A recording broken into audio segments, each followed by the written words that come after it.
하나님은 왜 흉악한 살인범도 용서하시나요?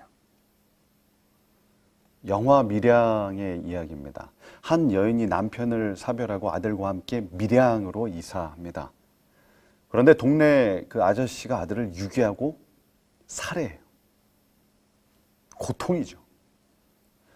이 아픔과 고통을 잊기 위해 여인은 교회에 갑니다. 상한 심령 치유회.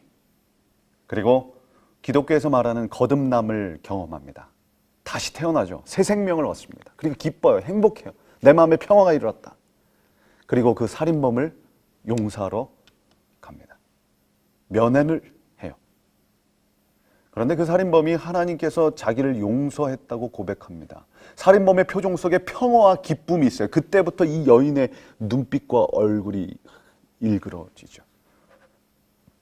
나는 용서 못했는데 하나님이 먼저 용서했다. 여기서부터 여인의 일탈이 시작됩니다. 교회 집회를 방해하고 돌을 던지고 하나님을 저주하며 욕하며 떠나죠. 최근에 성추행한 검사가 간증을 하는 영상이 인터넷에 올라왔습니다. 하나님을 만나고 그분이 나를 용서하셨다. 이 장면에서 이렇게 눈물을 막 흘려요. 회개를 합니다. 많은 사람들이 댓글을 달았어요. 어떤 분은 이렇게 썼습니다. 기독교는 참 좋은 종교다. 왜 인기 있는지 이제 알겠다. 쓰레기 같은 사람들이 기독교에 많은지도 이제 알게 되었다. 사람을 죽이거나 남의 것을 훔치거나 남을 속여도 회개라는 이름으로 눈물 흘리고 반성하면 모든 죄가 사해졌다며 뻔뻔해질 수 있으니 범죄자와 악인들에게 이렇게 황홀한 종교가 또 어디 있겠는가. 하나님과 예수의 이름 팔아 살인, 사욕과 범죄를 저지르는 악인들에게 기독교는 그대로 천국이나 다름없다. 그렇게 보면 그들이 말하는 하나님, 예수님 완전히 사기고 뻥이다.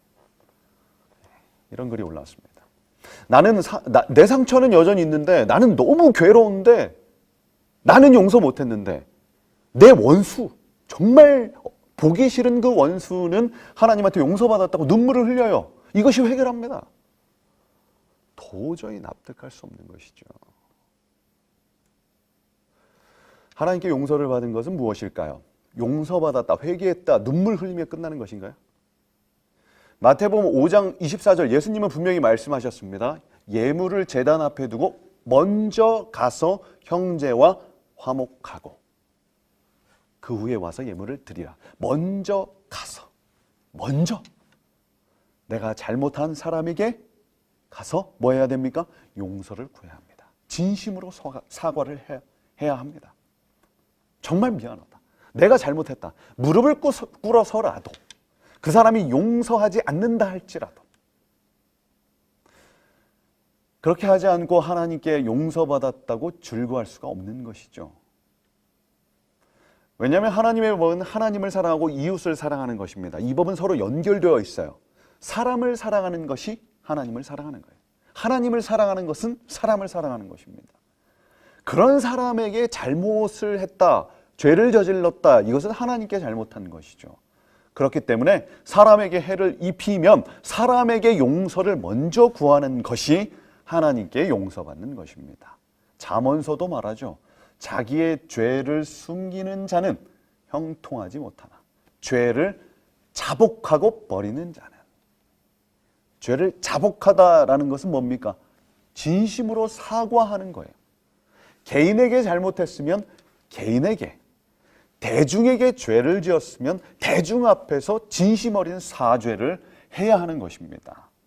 그리고 자신의 죄가 무엇인지 명확하게 말해야 하죠.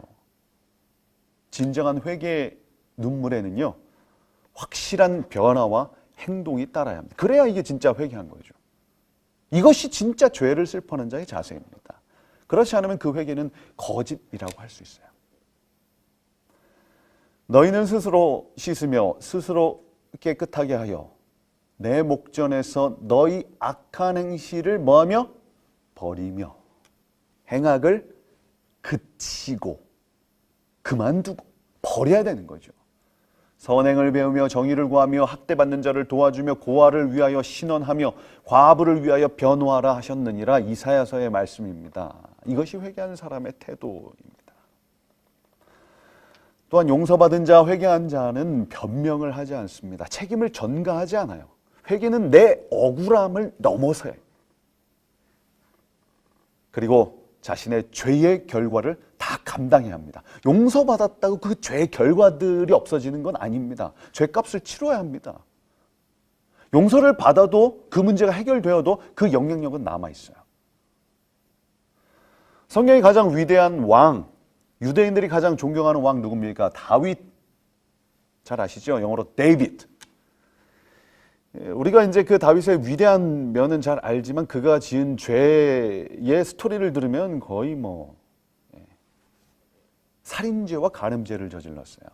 유부녀와 잠자리를 했습니다. 왕의 권한으로 와라! 목욕하는 그 유부녀를 와라 해서 잠자리를 했어요. 간음이죠. 그리고 아이가 생기자 그것을 덮기 위해서 음모를 꾸며서 남편을 죽게 합니다. 그 남편이 원수도 아니었고 자신의 충성스러운 신하였어요. 장군이었어요. 죽게 해요. 이런 죄를 지은 사람이 용서받을 수 있을까요? 여하튼 그는 진심으로 회개했고 용서를 받았어요. 우리가 인정하던 인정하지 않던. 그러나 그 죄의 결과를 다 본인이 경험하게 됩니다. 더 크게. 자녀 중에 이 배다른 오빠가요. 자녀들이 굉장히 많잖아요. 아내들도 많고 자녀들도 많고 왕자들이죠. 배다른 오빠가 동생을 겁탈합니다. 그 일로 인해서 아들들이 싸우고 서로를 죽여요. 또 가장 사랑했던 아들이 있는데 압살롬이라는 아들인데 이 아들은 반란을 일으켜요. 자신의 목에 다윗의 목에 칼을 들이댑니다. 그리고 왕자를 뺏겨요. 그런데 결국 이 아들 압살롬 그 반란을 일으킨 압살롬은 죽임을 당하죠. 그것을 지켜볼 수밖에 없어요. 아들들이 많이 죽잖아요. 근데 사실 내가 죽는 것보다 더 큰 고통이 뭡니까? 자식들이 죽는 거 아니겠어요? 다윗의 죄가 자식들에게 영향을 끼쳤고 그 결과를 본인이 다 감당해야 했습니다.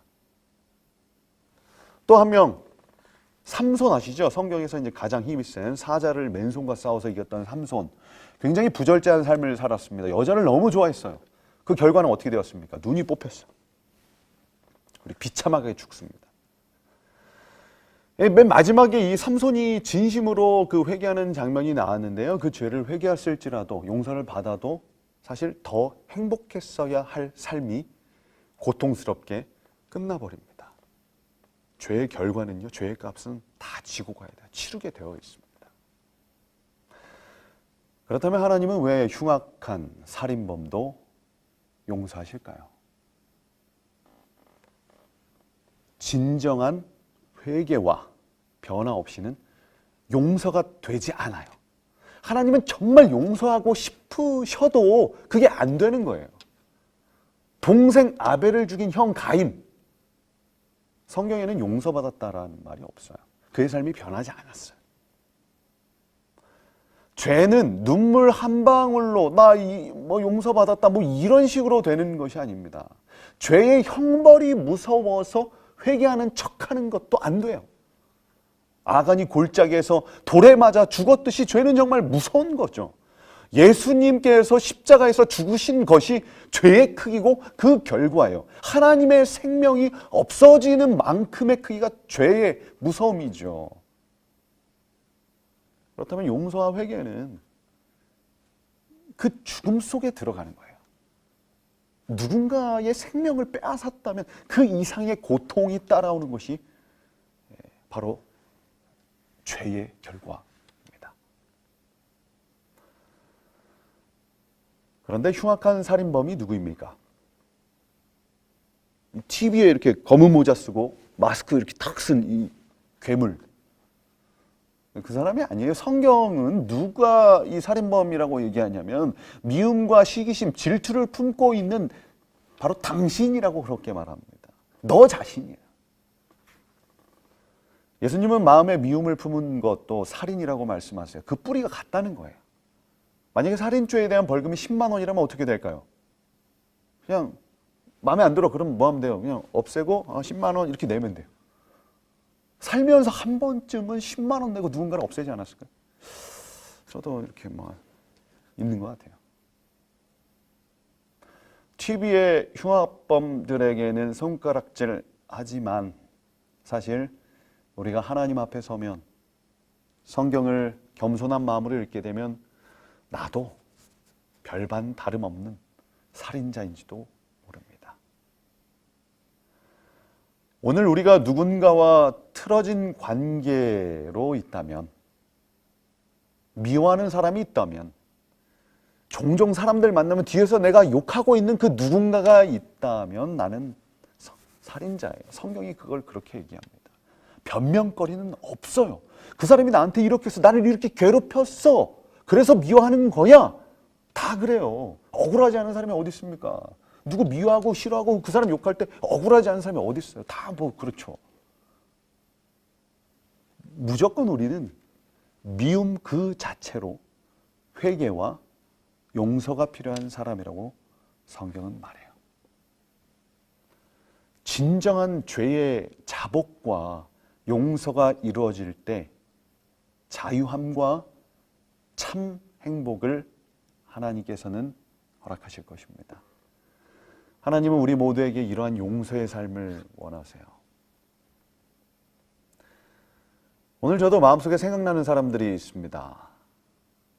초등학교 때 제가 괴롭혔던 친구들이요. 요즘 종종 생각나요. 이 뉴스 보면 일진들이 그 학생들 괴롭혔다, 때렸다. 저도 사실 좀 초등학교 때 잘 모를 때 그런 행동을 했던 기억들이 납니다. 너무 미안합니다. 어떻게 사죄를 해야 할까요? 그래서 오늘 편지를 쓸까? 이 명절에 곶감이라도 보낼까? 벌써 한 30년 동안 연락하지 않던 친구들인데 사과를 보내면 되겠네. 사과. 내가 널 사과한다. 편지로. 또한 최근에 제가 상처를 준 친구가 생각이 납니다. 오늘은 저도 반드시 미안하다. 정말 미안하다. 라고 사과하고 싶습니다. 원인과 상관없이 사과할 수 있는 마음을 하나님께서 우리 모두에게 주시길 간절히 기도합니다.